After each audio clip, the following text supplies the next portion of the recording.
I'm going to talk about Satan or Satan, and I phrase it or pronounce it that way for a number of reasons, not the least of which is the fact that it's not anglicized. Using biblical materials, the context of the biblical materials, to discuss the early history of Hasatan, the celestial figure. In any case, you'll remember the narrative very well in Job 1 and 2. We have Yahweh present. Yahweh is now the head of the pantheon according to this text. Deuteronomy 32, 8, and 9, when Elyon arguably is the head of the pantheon, Yahweh is among the Bnei HaElohim.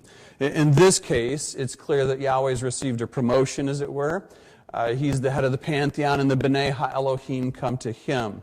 It's a meeting of the divine council. Hasatan is among them. There's some discussion about whether he's actually a separate sort of figure, not one of the Bnei HaElohim, a term that, of course, literally means the sons of the gods. There's discussion about whether Hasatan is a separate figure or, in fact, one of the Bnei HaElohim, and grammatically, both possible scenarios. And then, of course, the family from the land of Uz. We're told that Yahweh's there, the Bnei HaElohim come. It's a meeting of the divine council. Hasatan is there. Yahweh basically says to Hasatan, what is it that you've been doing? There's a play on words and the name Satan within this text as well. And then Yahweh says, have you seen Job? And Job is said to be Tam Vayishar. In other words, sort of upright and righteous, something along those lines.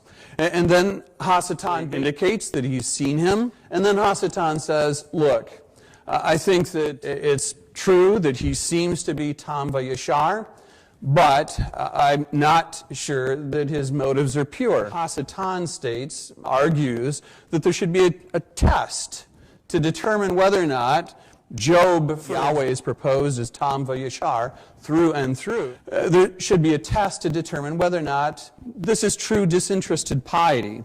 And, of course, we know about the test. Judaism said this about Job and Hasatan.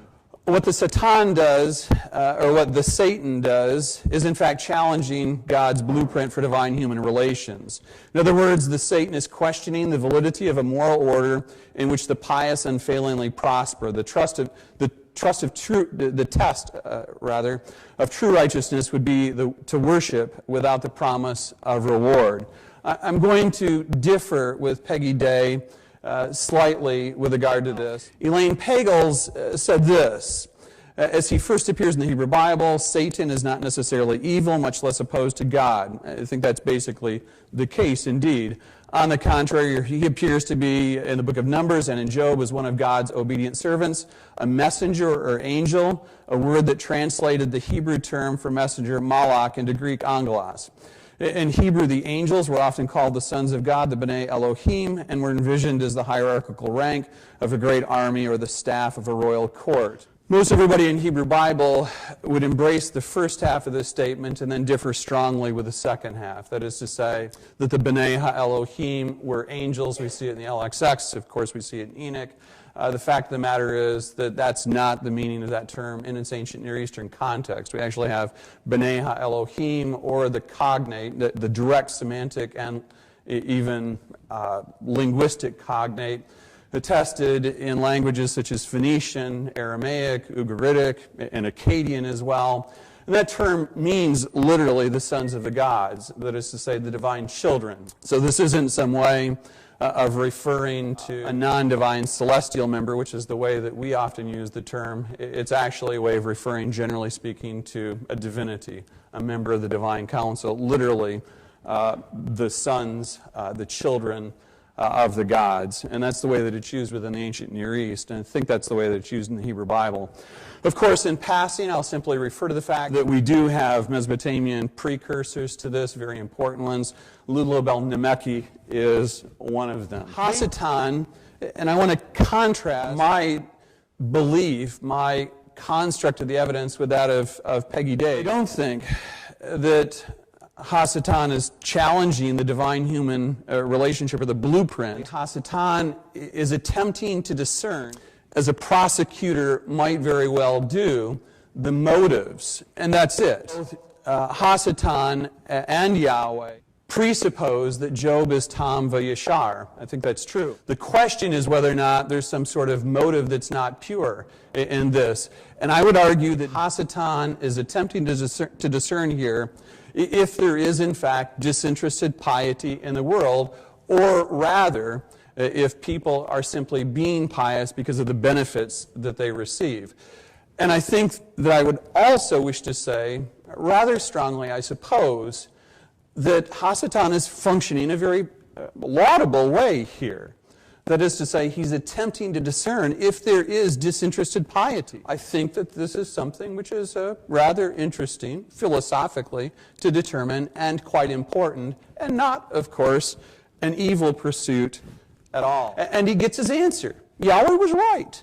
And also in Zechariah, Hasatan is saying the high priest isn't pure enough. As he is, Yahweh concedes the point and then purifies him. And I would say here in Zechariah, this too is a positive function. Something different happened when we come to the book of Chronicles. And we can compare 2 Samuel 24 and 1 Chronicles 21, and I'm sure that you've done that at various times. And in any case, we could see that these are the sorts of things that are going on. There's a census. In Samuel, it's the Af Yahweh that causes David to take the census. And most importantly, in Chronicles, it's actually Satan. The main point that I want to make, though, and this is the final sentence or two, is this. Hasatan, at the time of his early history, is actually a figure that's doing very good things. And so I differ with, graciously, I hope, but also, I hope fairly convincingly, with some who've written previously about Hasatan's early history. I would suggest that he's a very positive figure. He's attempting to discern in Job the presence or absence of disinterested piety, and I think we would all agree that this is a good thing. And in the Zechariah narrative, he wants to ensure the fact that the high priest of this second temple that's about to begin services is in fact someone who's capable of that. With Chronicles, we see a pejoration of the function of Satan, and we see that, of course, continue during the later Second Temple literature.